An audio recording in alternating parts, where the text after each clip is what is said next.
Hello everyone. हमारी computer या कह लीजिए सॉफ्टवेयर इंडस्ट्री के एक जाने माने दिग्गज हैं जिनका नाम है जॉन कारमैक। अगर आपने डूम, क्वेक इस तरीके के गेम्स खेले होंगे तो आपको पता होगा कि ये उनके लीड प्रोग्रामर थे, ये उनके लीड डेवलपर थे। इन्होंने 10 साल पहले एक ट्वीट किया, वो ट्वीट मैं आपको दिखा दूं। ये कहते हैं कि sometimes the elegant implementation is just a function, not a method, not a class, not a framework, just a function. और ये उन्होंने 10 साल पहले ट्वीट किया था। आज ये बात सच साबित हो रही है क्योंकि आज हम बड़े से बड़े टास्क, बड़ी सी बड़ी लॉजिक हम क्या कर सकते हैं, छोटे से छोटे फंक्शंस के थ्रू इंप्लीमेंट कर सकते हैं। तो जी हाँ, फिर से स्वागत है आप सभी का हमारी वेबडेव विद जावास्क्रिप्ट की सीरीज में। और आज से हम क्या स्टार्ट करने वाले हैं, अगर आपने गेस नहीं किया तो मैं आपको बता दूं, आज से हम फंक्शनल प्रोग्रामिंग शुरू करने वाले हैं। हम देखेंगे कि किस तरीके से हम प्रोसीजरल प्रोग्रामिंग में थे, हम प्रोसीजरल से ऑब्जेक्ट ओरिएंटेड प्रोग्रामिंग में आए और अब ऑब्जेक्ट ओरिएंटेड के बाद हम धीरे धीरे फंक्शनल प्रोग्रामिंग की तरफ बढ़ रहे हैं। तो बने रहिए हमारे साथ और चलिए फंक्शनल प्रोग्रामिंग की दुनिया में घूम के आते हैं।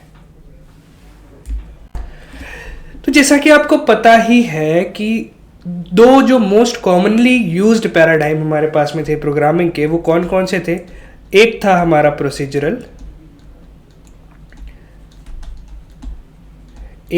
प्रोसीजरल, पैराडाइम और दूसरा था हमारे पास हमारा ऊप्स मतलब ऑब्जेक्ट ओरिएंटेड प्रोग्रामिंग पैराडाइम। लेकिन आज हम आपको एक तीसरे पैराडाइम से इंट्रोड्यूस कराने जा रहे हैं जो कि है हमारा फंक्शनल प्रोग्रामिंग। अब फंक्शनल प्रोग्रामिंग अलग कैसे है और फंक्शनल प्रोग्रामिंग प्रोसीजरल और ऑब्जेक्ट ओरिएंटेड प्रोग्रामिंग से डिफरेंट कैसे है, ये चीज़ हम आज बेसिकली देखने वाले हैं।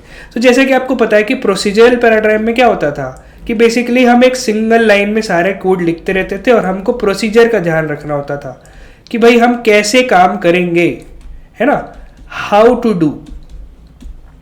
ये क्या होता था प्रोसीजरल पैराडाइम में कि एक एक लाइन के बाद हमको लॉजिक सोचना होता था कि हाँ इस लाइन के बाद ये होना चाहिए, इस लाइन के बाद ये होना चाहिए, इस लाइन के बाद ये होना चाहिए। इस तरीके से हम क्या करते थे, प्रोसीजरल प्रोग्रामिंग में आगे बढ़ते थे। उसी के बाद हमारे पास क्या आया, ऊप्स आया, ऑब्जेक्ट ओरिएंटेड प्रोग्रामिंग, जहाँ पर हमने क्या किया कि ऑब्जेक्ट्स और क्लासेस के बेस पे हमारे प्रोग्राम को हम तोड़ने लगे।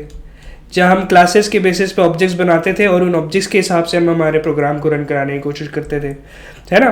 तो ये हमारा ऊप्स हो गया, जहाँ पर हमने क्या क्या पढ़ा, इनहेरिटेंस के बारे में देखा, पॉलीमॉर्फिज्म और ये सारे जो इतने सारे फॉरेन वर्ड्स उस टाइम में हमको लगते थे, धीरे धीरे हमने उनको स्टडी किया और उनको समझा। अब फंक्शनल प्रोग्रामिंग में भी आपको मैं कुछ फॉरेन वर्ड्स से इंट्रोड्यूस कराऊंगा और फिर हम एक एक करके उन वर्ड्स को ध्यान से पढ़ेंगे, ध्यान से समझेंगे कि इनका बेसिकली मतलब क्या है। तो सबसे पहली चीज जो हमें फंक्शनल प्रोग्रामिंग में करनी होती है वो होती है imperative and declarative code writing. हमें ये दोनों चीजें समझनी होंगी और इन दोनों के बीच में डिफरेंस क्या है वो समझना होगा। और देखा जाए तो हमारी फंक्शनल प्रोग्रामिंग बेस्ड होती है डिक्लेरेटिव कोड राइटिंग पे। तो हम जो है पूरा का पूरा फोकस हमारा लगाएंगे डिक्लेरेटिव कोड राइटिंग पे, जिससे कि हम फंक्शनल प्रोग्रामिंग को और अच्छे से समझ सके। तो मैं क्या करूंगा कि सबसे पहले हम इम्पेरेटिव को समझेंगे और फिर हम डिक्लेरेटिव कोड राइटिंग को समझेंगे और फिर देखेंगे कि डिक्लेरेटिव कोड राइटिंग क्यों इम्पेरेटिव कोड राइटिंग से बेहतर और क्लीन होती है। दूसरी चीज हमें समझना है प्योर फंक्शंस। जी हाँ, हम बात करेंगे किनकी, प्योर फंक्शंस की एंड इनके साइड इफेक्ट्स की। Pure functions and their side effects. और तीसरी चीज जो हम बात करेंगे वो हम बात करेंगे म्यूटेबिलिटी एंड इम्यूटेबिलिटी की। फंक्शनल प्रोग्रामिंग हमें क्या कहता है, functional programming always focuses on immutability. वो कहता है कि भाई आप कुछ भी लिखें, आपका कोड इम्यूटेबल होना चाहिए। तो इम्यूटेबिलिटी को समझने से पहले म्यूटेबिलिटी समझनी पड़ेगी और फिर हम इन दोनों के बीच में डिफरेंस देखेंगे कि होता क्या है, म्यूटेबिलिटी क्या होती है, इम्यूटेबिलिटी क्या होती है और इम्यूटेबिलिटी को हमें फंक्शनल प्रोग्रामिंग में क्यों यूज करना चाहिए। तो ये हो गया immutability, pure function and side effects, imperative and declarative code writing. इन सारी चीजों के बाद हम जाएंगे हायर ऑर्डर फंक्शंस की तरफ। हायर ऑर्डर फंक्शंस की तरफ, और ये समझने की कोशिश करेंगे कि हायर ऑर्डर फंक्शंस क्या होते हैं और किस तरीके से हम उनको डिक्लेरेटिव स्टाइल में लिख सकते हैं, और उसके बाद हम उनके पॉलीफिल्स भी लिखेंगे। पॉलीफिल्स का मतलब अगर आप देखें तो हायर ऑर्डर फंक्शंस जो हम आपको पढ़ाने वाले हैं वो आपके होंगे मैप, फिल्टर, रिड्यूस, और भी होते हैं, बहुत सारे होते हैं, फॉर ईच हो सकता है, और उसकी तरह से फाइंड वगैरह होता है। इतने सारे आपके हायर ऑर्डर फंक्शंस होते हैं। हम बेसिकली इन 3 फंक्शंस पे पहले फोकस करेंगे और इनके पॉलीफिल्स भी लिखेंगे। पॉलीफिल्स का मतलब इनका पूरा का पूरा इंपेरेटिव कोड, कि पीछे का लॉजिक क्या है, मतलब हाउ। तो इस तरीके से हमारा पूरा का पूरा फंक्शनल प्रोग्रामिंग का फ्लो चलेगा। तो हम देर क्यों कर रहे हैं, चलिए शुरू करते हैं। तो ये हम आ चुके हैं हमारे कोड एडिटर पे, और यहाँ पर मैंने एक imp वर्सेस deck.js की फाइल बना ली है, मतलब imperative वर्सेस declarative.js। तो अब यहाँ पर हम क्या करेंगे कि यहाँ मैं इसको पहले हटाता हूँ, और यहाँ पे हटाने के बाद हम क्या करेंगे कि अब हम एक प्रॉब्लम लेते हैं छोटी सी, और उस छोटी सी प्रॉब्लम को पहले हम imperative वे में कोड करेंगे, और उसके बाद हम उसको डिक्लेरेटिव वे में कोड करेंगे, और उसके बाद मैं आपको इनमें डिफरेंस बताऊंगा। वैसे देख कर ही आपको डिफरेंस पता चल जाएगा। तो चलिए देखते हैं। सपोज करिए कि हमारे पास में एक प्रॉब्लम है, और हमें सपोज कि हमको कोई नंबर मिल रहा है, और हमें पता करना है कि is the square of the number is even, ये हमें पता करना है। ठीक है, तो इसके लिए हम क्या कर सकते हैं, सबसे पहले इंपेरेटिव वे में कोड लिखते हैं। तो इंपेरेटिव वे में कोड लिखने के लिए हमें क्या करना होगा कि सबसे पहले हम करते हैं const x equal to, suppose यहाँ पर हम कोई नंबर ले लेते हैं जैसे कि 5। अब हमें पता करना है कि 5 का स्क्वायर इवन है या ऑड है, ठीक है, या इवन है कि नहीं है। तो सबसे पहली चीज ये करते हैं कि कॉन्स्ट, और यहाँ पर मैं बना लेता हूँ x स्क्वायर्ड, और x स्क्वायर्ड को क्या करना पड़ेगा हमें, x इंटू एक्स, जिससे कि हमें उसका स्क्वायर मिल जाएगा। तो अब हम एक काम करते हैं कि यहाँ जाते हैं और एक वेरिएबल और डिफाइन करते हैं इज इवन नाम से। अब इस इवन को मैं यहाँ इनिशियलाइज नहीं करूंगा, उसको हम आगे इनिशियलाइज करते हैं। कैसे करेंगे वो देखते हैं। हम एक इफ कंडीशन लगाएंगे। इफ कंडीशन लगाने के बाद हम कहेंगे कि एक्स स्क्वायर्ड जो वैल्यू हमारे पास में आई है उसका मॉड्यूलस विथ 2 क्या 0 आ रहा है। अगर 0 आ रहा होगा तो ऑब्वियसली हमें पता है कि इज इवन में हमें क्या सेट कर देना है, ट्रू सेट कर देना है। एल्स हम क्या करेंगे, एल्स हम करेंगे इज इवन को फॉल्स। ये काम हमने कर दिया। करने के बाद अब नीचे जा करके हम कंसोल लॉग कर देंगे कि किसको, इज इवन को। तो हमें पता चल जाएगा कि 5 का जो स्क्वायर है अगर वो इवन है या वो इवन नहीं है। तो इस कोड को हम रन करके देखते हैं, और यहाँ पर मैं गया जस्ट रन कोड दबाते हैं तो आप देख सकते हैं कि imp वर्सेस deck.js की स्क्रिप्ट हमारी चली और इसने फॉल्स रिटर्न कर दिया, क्योंकि ऑब्वियसली 25 यहाँ पर रिटर्न हो रहा होगा और 25 जो है वो इवन नहीं है। इसी तरीके से यहाँ पर हम 4 ले लेते हैं, तो 4 का स्क्वायर आपको पता है 16 और वो इवन होता है, तो ये क्या कर देगा, हमें ट्रू रिटर्न कर देगा। आप देख सकते हैं। तो ये हो गया क्या, ये हो गया हमारा imperative way of writing code. तो अब यहां पर मैं एक कमेंट कर देता हूं और यहां मैं लिख देता हूं इंपेरेटिव वे, जो हमारा प्रोसीजरल वे है बेसिकली, है ना। देखिए यहां पर हमको एक एक स्टेप डिफाइन करना पड़ रहा है कि हमें पहले नंबर लेना है, उसका स्क्वायर करना है, इज इवन नाम से हमने एक वेरिएबल लिया, इफ एल्स लगाया, कंडीशंस चेक की, और ऐसे करते करते करते करते हम लास्ट में हमारे कंक्लूजन तक पहुंचे। अब हम देखते हैं कि इस ही सिनारियो को, इसी कोड को हम डिक्लेरेटिवली कैसे लिख सकते हैं। तो मैं आ जाता हूं डिक्लेरेटिव। तो ये हमारा हो गया डिक्लेरेटिव। अब ये डिक्लेरेटिव कोड हम कैसे लिख सकते हैं इसी सिनारियो के लिए। तो मैं यहाँ पे क्या करूंगा, मैं सिंपली एक कॉन्स्ट लूंगा जिसका नाम मैं रखूंगा इज स्क्वायर इवन नाम से एक वेरिएबल हम यहाँ पे बना लेते हैं। और आपने एरो फंक्शंस तो पढ़े ही हैं कि किस तरीके से हम एरो फंक्शंस यूज करते हैं। तो यहाँ पर हम अपना पैरामीटर दे देते हैं, एक फैट एरो हमने लगा लिया, बेसिकली फैट एरो फंक्शंस। अब यहाँ हम क्या कर सकते हैं, यहाँ पर हम पास कर सकते हैं x इंटू एक्स। अब ये क्या करेगा कि इस पैरामीटर को लेगा, जो भी हमने यहाँ पे पास किया होगा उसको वो स्क्वायर कर देगा। अब उसको स्क्वायर करने के बाद सिंपली वही काम हमें करना है कि स्क्वायर होने के बाद मॉड्यूलस 2 क्या हमें किसके इक्वल मिलना चाहिए, 0 के इक्वल। तो क्या वो मिल रहा है। अगर मिल रहा है तो आप ट्रू रिटर्न कर दीजिए, अगर नहीं मिल रहा है तो आप फॉल्स रिटर्न कर दीजिए। आई होप आपको टर्नरी ऑपरेटर्स पता होंगे कि क्वेश्चन मार्क और ये कॉलन का क्या मतलब होता है। अगर नहीं पता तो मैं आपको बता देता हूँ कि ये बेसिकली क्या होता है कि अगर ये वाली कंडीशन जो भी हम यहाँ पे लिखते हैं वो ट्रू हो जाती है, मतलब बेसिकली ये क्वेश्चन मार्क क्या करता है कि क्या ये कंडीशन ट्रू है, अगर है तो ये रिटर्न करिए, अगर नहीं है तो कोलन के बाद जो नहीं होने वाली कंडीशन, मतलब इफ वाली कंडीशन कौन रिटर्न कर देता है, क्वेश्चन मार्क के बाद वाला टर्म, और एल्स वाली कंडीशन कौन रिटर्न कर देता है, कोलन के बाद वाला टर्म। तो इस तरीके से आप टर्नरी ऑपरेटर यूज कर सकते हैं। और एरो फंक्शन तो आपको पता ही है कि एरो फंक्शन हम किस तरीके से यूज कर सकते हैं, तो देख सकते हैं। और यहां पर मैं क्या कर सकता हूं, जैसे कि हमें पता है कि हमारे पास जो फंक्शन जावास्क्रिप्ट में होते हैं वो कैसे होते हैं, वो हमेशा फर्स्ट क्लास सिटीजन्स की तरह ट्रीट किए जाते हैं। अब फर्स्ट क्लास सिटीजन क्या होते हैं, मतलब वेरिएबल और फंक्शन में जावास्क्रिप्ट कोई भेदभाव नहीं करता। जावास्क्रिप्ट कहता है कि जिस तरीके से आप वेरिएबल लिख सकते हैं आप वैसे ही फंक्शन भी लिख दीजिए, मुझे कोई प्रॉब्लम नहीं है। तो क्या हम इस इज स्क्वायर इवन को भी कॉल कर सकते हैं एज अ फंक्शन? चलिए कॉल करते हैं। तो इज स्क्वायर इवन को मैं एज अ फंक्शन कॉल करता हूं, और एज अ फंक्शन कॉल करके अब यहां 5 पास करते हैं। और ये जो मेरा इंपेरेटिव कोड है ना, इसको हम क्या करते हैं, कमेंट आउट कर लेते हैं। तो ये हम गए और ये हमने कर लिया कमेंट आउट, तो ये कमेंट आउट हो गया। अब देखिए ये 2 लाइनों का कोड है, क्या इस पर हम भरोसा कर सकते हैं कि ये चलेगा? इसको रन करके देख लेते हैं। रन करके देखा, ओके कंसोल लॉग तो किया ही नहीं, तो ये हमने कर दिया console.log, जो भी यहां से रिटर्न हुआ होगा। और अब इसको रन कर देते हैं, तो आप यहाँ पे देख सकते हैं क्या रिटर्न हो रहा है, फॉल्स रिटर्न हो रहा है। और अगर मैं इसको 4 पास कर दूं, ट्रू रिटर्न हो गया। तो देखा आपने कि किस तरीके से हमने ये पूरा का पूरा इंपेरेटिव कोड, जब हमने इतना बड़ा लिखा, इफ एल्स कंडीशन लगाई, सारे वेरिएबल्स डिक्लेयर किए, उसको हमने क्या किया, सिंपली एक इतना सा फंक्शन लिखा और उस फंक्शन के बेसिस में हमने क्या कर दिया, उसको सॉल्व कर दिया डिक्लेरेटिव वे में।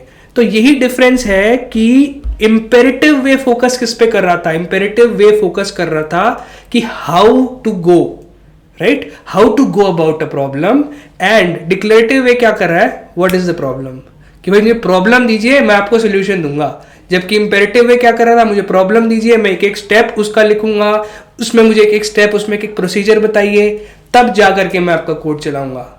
पर डिक्लेरेटिव वे कितना शॉर्ट, सिंपल और क्लीन था, ये आपने देख लिया। फंक्शनल प्रोग्रामिंग में हम declarative structure, declarative way of writing code को ही यूज करेंगे।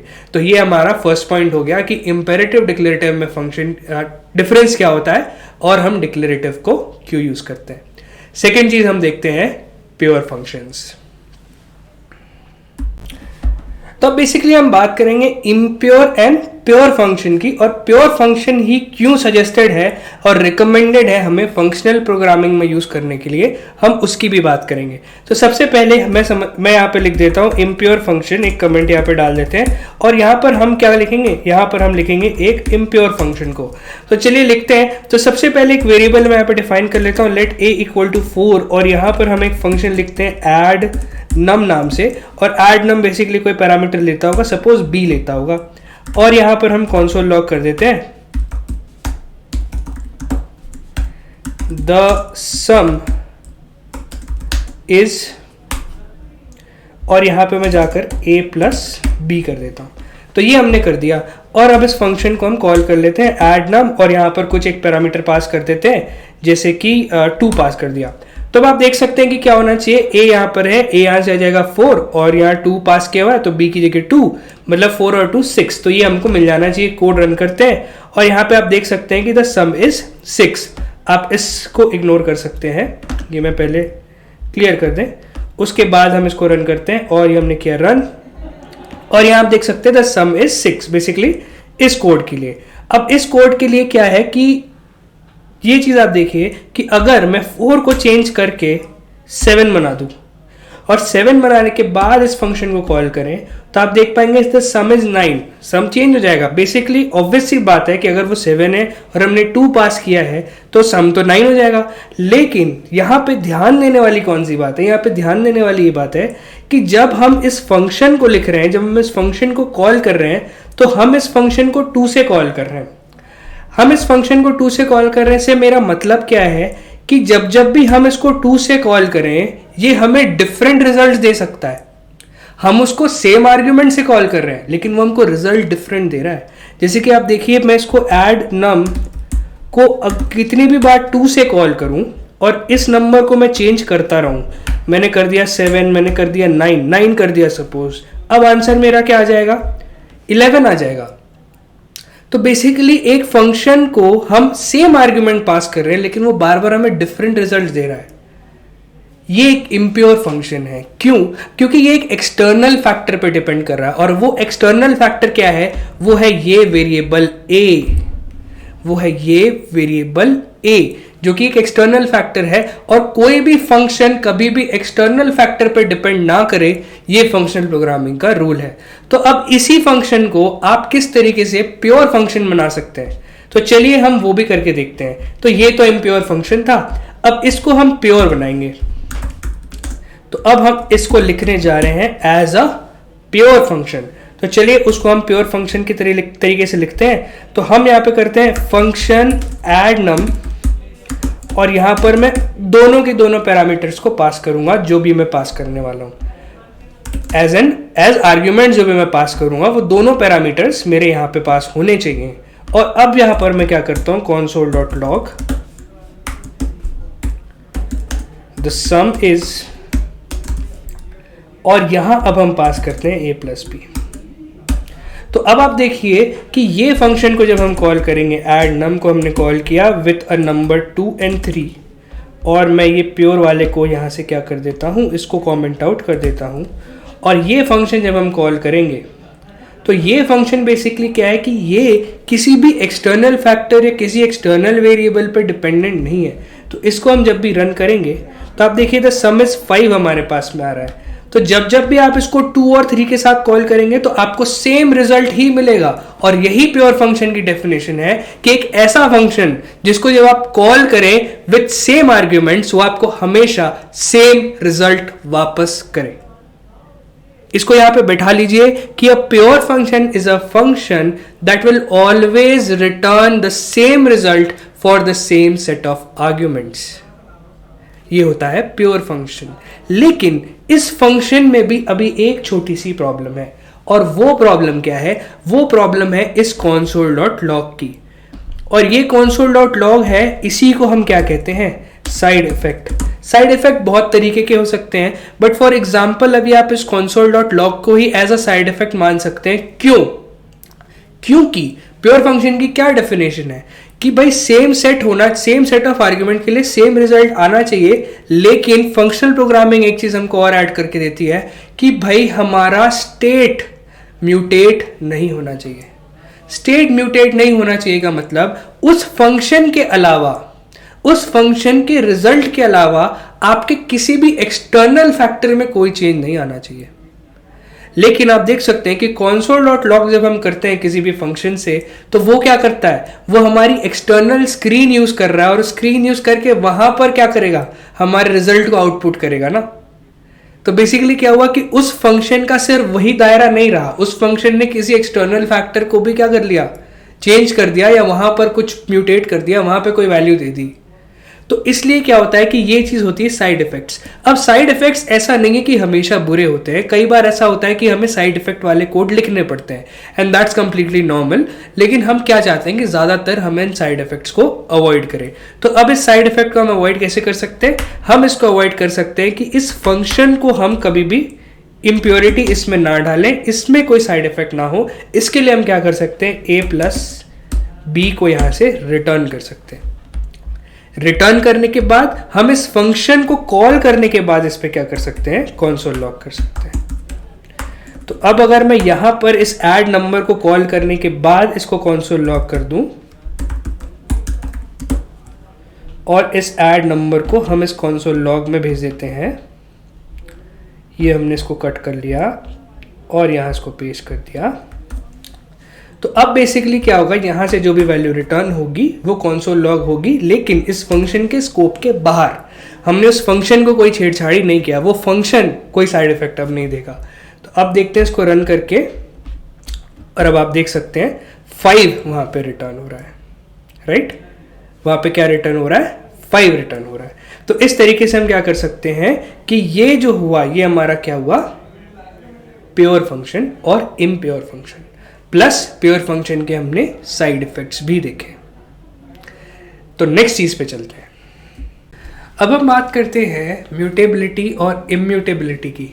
म्यूटेबिलिटी का मतलब ये होता है कि अगर आप किसी भी वेरिएबल को डिक्लेयर कर रहे हैं, किसी वैल्यू को डिक्लेयर कर रहे हैं, डिक्लेयर करने के बाद वो वैल्यू चेंज हो जाए या हम उसको चेंज कर पाए, हम अलाउड है कि हम उसको चेंज कर पाए, हम उसको मैनिपुलेट कर पाए, तो आप सोच के देखिए कि क्या म्यूटेबिलिटी सही चीज़ होती होगी कि हमने एक चीज़ पहले डिफाइन कर दी, उसको हम बार बार चेंज कर रहे हैं, या हमारे कोड एग्जीक्यूशन के दौरान वो चेंज हो जाए, तो काफ़ी बग्स आ सकते हैं और काफ़ी इश्यूज हमारे कोड में हो सकते हैं। तो इसलिए फंक्शनल प्रोग्रामिंग हमेशा हमें सजेस्ट करता है कि आप हमेशा इम्यूटेबल कोड लिखें। अब सबसे पहली चीज़ यहाँ पर म्यूटेबिलिटी तो आप समझ गए कि किस तरीके से कोड चेंज हो सकता है। इम्यूटेबिलिटी को समझने के लिए अब हम यहाँ पर अपने कोड एडिटर पे जाते हैं और समझने की कोशिश करते हैं कि हम अपने कोड को इम्यूटेबल कैसे बना सकते हैं। सबसे पहले हम देखेंगे कि भाई कोड म्यूटेबल कैसे है, और उसके बाद हम देखेंगे कि हम उसको इम्यूटेबल कैसे बना सकते हैं। तो देखिए स्टार्ट करते हैं। तो एक सिंपल सा एग्जांपल लेते हैं। जैसे कि आपको पता है कि जावास्क्रिप्ट में हमारे पास 2 तरीके की डेटा टाइप्स होते हैं। पहले डेटा टाइप्स होते हैं प्रिमिटिव डेटा टाइप, जिसपे आपके स्ट्रिंग, नंबर्स, बुलियंस, सिंबल्स, ये सारी चीजें आ जाती है। और जो सेकंड होता है वो क्या होता है, वो होता है रेफरेंस या फिर ऑब्जेक्ट्स कह लीजिए आप उसको, जिसके अंदर हमारे ऑब्जेक्ट्स, एरेस, फंक्शंस, ये सब आ जाते हैं। तो हम बेसिकली रेफरेंस डेटा टाइप का ही एग्जांपल लेंगे और उसको ही लेकर के हम समझेंगे कि कैसे चीज़ें म्यूटेबल होती है और कैसे हमको उनको इम्यूटेबल बनाना है। चलिए शुरू करते हैं। तो यहाँ पे हम आ चुके हैं हमारे फ्रेश कोड एडिटर पे, और यहाँ पर हमने क्या किया है कि immutable.js नाम की फाइल बना ली है। तो यहाँ मैं क्या करता हूँ, एक ऑब्जेक्ट बनाता हूँ person1 नाम से, और इसको मैं क्या करता हूँ एक ऑब्जेक्ट की तरह ट्रीट करेंगे, इसको एक ऑब्जेक्ट बनाएंगे। इस पर्सन का कोई नेम है, सपोज इस पर्सन का नेम है एडम, ठीक है। इस पर्सन का हम एडम नेम रख लेते हैं और इसकी कुछ एज रख लेते हैं। इसकी एज हम रख लेते हैं कितनी, 25 रख लेते हैं। तो ये हो गया हमारा पहला ऑब्जेक्ट। अब एक काम करते हैं कि एक दूसरा वेरिएबल बनाते हैं कॉन्स्ट से ही, और इसका नाम हम रख देते हैं पर्सन ये क्या आ गया, उप्स, इसका नाम हम रख लेते हैं person2 equal to name, sorry person2 को हम असाइन कर देते हैं person1 से। तो यहाँ पे आप देख सकते हैं कि हमारा एक person1 ऑब्जेक्ट है, और अब person2 भी क्या कर लेगा कि एक इस person1 के ऑब्जेक्ट की जो प्रॉपर्टीज होंगी उनको ले लेगा, और ये हमारे पास में अब 2 ऑब्जेक्ट्स हैं। चलिए इनको कंसोल लॉग करके देख लेते हैं कि क्या हमें दोनों ऑब्जेक्ट रिटर्न हो रहे हैं। तो ये हो गया हमारा person1, और कंसोल लॉग किया, और ये हो गया हमारा person2। तो ये person1 और person2 कोड को हमने रन किया। यहाँ पहले मैं पूरा इसको क्लियर कर देता हूँ और इसको फ्रेशली रन करते हैं। तो आप देख सकते हैं कि हमारे पास में 2 ऑब्जेक्ट रिटर्न हुए हैं, पहला वाला person1 और दूसरा वाला person2, जिनका नेम एडम 25 एंड 25, क्योंकि दोनों को हमने सेम तरीके से ही बनाया हुआ है ना, बेसिकली कॉपी किया हुआ है। person1 की प्रॉपर्टीज को person2 में कॉपी किया हुआ है, तो दोनों ऑब्जेक्ट्स हमारे पास सेम तरीके से दिख रहे हैं। अब यहाँ पे हम क्या काम करते हैं कि मैं आ जाता हूँ और मैं कहता हूँ कि यार नहीं person2 का नाम मुझे चेंज करना है। तो मैं कहता हूँ person2.name, और इसका नाम हम क्या रख देते हैं, इसका नाम हम रख देते हैं स्टीव होगा कोई, है ना। इसका नाम हमने स्टीव रख दिया। लेकिन अब हम क्या समझ रहे हैं इस कोड को देख के कि वो हमारे पास person1 है, उसका नाम तो एडम होगा, और दूसरा पर्सन हमने लिया हुआ था, फिर दूसरे पर्सन का नाम हमने चेंज किया स्टीव। तो पहला जो ऑब्जेक्ट होना चाहिए वो तो एडम 25 आना चाहिए, और दूसरा जो ऑब्जेक्ट है उसमें स्टीव 25 आना चाहिए। यही सोच रहे होंगे, पर इतना आसान होता तो क्या ही बात थी। हमने इसको रन किया, आप देखिए आपके दोनों ऑब्जेक्ट्स के नेम चेंज हो गए। बेसिकली यही होता है हमारे रेफरेंस डेटा टाइप्स में कि रेफरेंस डेटा टाइप एक ऑब्जेक्ट के लिए एक ही रेफरेंस को स्टोर करके रखता है। अब आप उस ऑब्जेक्ट को किसी और ऑब्जेक्ट पे असाइन करेंगे तो उस दूसरे ऑब्जेक्ट पे भी वही रेफरेंस चला जाएगा, राइट। तो इसलिए हमने क्या किया कि हमने जब चेंज किया person2 के नेम को, तो person2 के नेम ने सिर्फ person2 पे चेंज नहीं किया, person2 के साथ साथ उसने रेफरेंस पे चेंज किया। देखा जाए तो उसने और कहीं नहीं, उसने बेसिकली रेफरेंस में चेंज किया। जहां पर person1 और person2 दोनों पॉइंट कर रहे हैं, एक सिंगल रेफरेंस था वहां पर। तो ये प्रॉब्लम आ सकती है हमारे साथ जब हम ऑब्जेक्ट्स को क्या कर रहे हो, कॉपी कर रहे हो। बेसिकली यही तो हो गया ना, डेटा हमारा म्यूटेट हो गया, हम जिसको चेंज नहीं करना चाह रहे थे वो भी चेंज हो गया। अब इसका सोल्यूशन क्या है? इसका सोल्यूशन हमारे पास बहुत तरीके से हम इसको सॉल्व कर सकते हैं। सबसे पहली चीज तो हमारे पास है डीप कॉपी, शैलो कॉपी। हम ये सारी चीजें बना सकते हैं, लेकिन डीप शैलो उतनी डिटेल में हम इस लेक्चर में नहीं जाएंगे। मैं आपको एक बहुत छोटा सा मेथड बताऊंगा जिससे कि हम क्या कर सकते हैं, हमारे इस प्रॉब्लम से छुटकारा पा सकते हैं। अब वो मेथड क्या है? वो मेथड है हमारा, इस person2 को हम सीधा सीधा person1 असाइन नहीं करेंगे। हम क्या करेंगे, यहां पर एक फंक्शन यूज करेंगे। हम यूज करेंगे ऑब्जेक्ट डॉट असाइन का। ऑब्जेक्ट डॉट असाइन एक मेथड है, वो क्या लेता है एज आर्ग्यूमेंट? सबसे पहली चीज वो लेता है एक एम्प्टी ऑब्जेक्ट, जिसको वो नई तरीके से क्रिएट करेगा। नई तरीके से क्रिएट करने के बाद वो लेता है उसका सोर्स ऑब्जेक्ट, कि भाई मुझे किस ऑब्जेक्ट से मेरे प्रॉपर्टीज को कॉपी करना है। तो हमें कहां से कराना था? person1 से कराना था। तो अब देखिए, ऑब्जेक्ट डॉट असाइन एक एम्प्टी ऑब्जेक्ट और person1। अब person1 की जो भी प्रॉपर्टी होगी वो इस वाले एम्प्टी ऑब्जेक्ट में पास हो जाएगी और हमको एक नया रेफरेंस मिलेगा इस पर्टिकुलर ऑब्जेक्ट के लिए। तो अब जब हम इस कोड को रन करेंगे तो अब आप देख सकते हैं कि क्या हुआ। रन करा इस कोड को, सॉरी दूसरी फाइल चल रही है, दूसरी फाइल रन हो जा रही है इसलिए आउटपुट नहीं आ रहा। यहां पर मैं रन करता हूं इसको। अब आप देख सकते हैं कि क्या है, name Adam age 25, name Steve age 25। मतलब उसने हमारे पहले वाले ऑब्जेक्ट को म्यूटेट नहीं किया, उसने हमारे पहले वाले ऑब्जेक्ट को एज इट इज रहने दिया। तो इस तरीके से आप अपने कोड को इम्यूटेबल बना सकते हैं। दूसरा भी तरीका हमारे पास है with using the spread operator. इतना बड़ा फंक्शन अगर हमें नहीं लिखना तो हम क्या कर सकते हैं, यहां पर एक ऑब्जेक्ट इनिशियलाइज कर सकते हैं और ऑब्जेक्ट इनिशियलाइज करके हम इसको स्प्रेड कर सकते हैं। कौन से ऑब्जेक्ट के साथ? जिससे हमको प्रॉपर्टी लेनी होगी। किससे लेनी है प्रॉपर्टी? person1 से। तो हमने बेसिकली इसको स्प्रेड कर दिया। स्प्रेड करने से भी इसका एक अलग रेफरेंस बन जाएगा, और जैसे इसका एक अलग रेफरेंस बनेगा तो अब भी जब हम इस कोड को रन करेंगे तो अभी भी आप देख पाएंगे। इसको मैं क्लियर करके फिर से रन करता हूं। अभी हमने फिर रन किया तो अभी भी आप देख पाएंगे कि इसने हमारे पहले ऑब्जेक्ट के साथ कोई छेड़खानी नहीं की। हमने क्या किया, हमारे person2.name को ही तो चेंज किया था ना, वही चेंज हुआ है। लेकिन पहले हम अगर इसको सिर्फ यहां पर क्या कर रहे हैं, person1 ही पास कर देते थे तो ये क्या करता था, एक सिंगल रेफरेंस बनाता था और उसके कारण क्या हो जाता था, हमारे दोनों के दोनों ऑब्जेक्ट्स म्यूटेट हो जाते थे। पहले वाले को तुमको म्यूटेट करना भी नहीं था, वो भी म्यूटेट हो गया। तो इस तरीके से हम क्या कर सकते हैं, म्यूटेबिलिटी से बच सकते हैं और हमारे कोड को इम्यूटेबल बना सकते हैं। और यही सजेस्ट करता है हमें कौन, फंक्शनल प्रोग्रामिंग। तो आई होप आपको तीनों चीजें समझ में आई होगी कि किस तरीके से हम इंपेरेटिव डिक्लेरेटिव कोड लिखते हैं, डिक्लेरेटिव कोड हमें फंक्शनल प्रोग्रामिंग में क्यों यूज करना है। उसके बाद हमने बात की प्योर फंक्शंस की, इम्प्योर फंक्शंस की, कि इम्प्योर फंक्शन में क्या प्रॉब्लम्स है, प्योर फंक्शन आपको क्यों यूज करना है, प्योर फंक्शन में आप साइड इफेक्ट्स कैसे हो सकते हैं। और तीसरी हमने बात कर ली म्यूटेबिलिटी और इम्यूटेबिलिटी की, कि हमें हमारा कोड हमेशा इम्यूटेबल क्यों लिखना है। आप खुद ही सोच सकते हैं कि हम कोड इम्यूटेबल क्यों लिखते हैं। क्यों लिखते हैं? क्योंकि बेसिकली हमें अपने कोड को क्लीन रखना है, हमें उसको बग फ्री रखना है, कि हमें बार बार चीज़ों को रेफर ना करना पड़े। कोई चीज़ कहीं चेंज हो गई, कोई चीज़ कहीं म्यूटेट हो गई तो हमें हमारे बड़े बड़े प्रोग्राम से प्रॉब्लम आ सकती है। इसलिए हमेशा इम्यूटेबिलिटी को यूज़ किया जाना चाहिए, यही फंक्शन प्रोग्रामिंग कहता है। इसके बाद हम बेसिकली स्टार्ट करने जा रहे हैं हायर ऑर्डर फंक्शंस के साथ और हम उनके पॉलीफिल्स को भी देखेंगे। तो बने रहिए हमारे साथ, चैनल को सब्सक्राइब करिए, कंटेंट पसंद आया तो वीडियो को लाइक करिए। मिलते हैं नेक्स्ट वीडियो में।